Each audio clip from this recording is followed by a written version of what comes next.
Why do the Malay community discuss the lack of top military officers in the armed forces? Because that is the most obvious sign of discrimination. But is that the only indication of discrimination?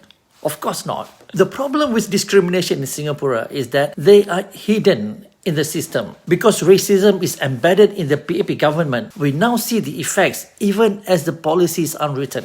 Another obvious but undiscussed example is in the public service. The permanent secretaries are the top bureaucrats in government. They are civil servants who advise, draft, and execute government policies. Who are they?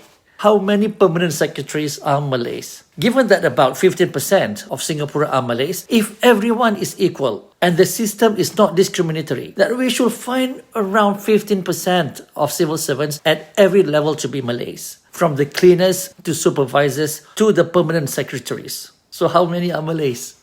Let's take a look. I went through the list of ministries and the permanent secretaries. 0. None. Not one Malay is a permanent secretary in any ministry. Why? I am not asking for tokenistic promotions. I know what the PAP supremacists will argue, as though showing how Malays are not represented in the top level means we want Malays to be promoted without merit. My question is simple.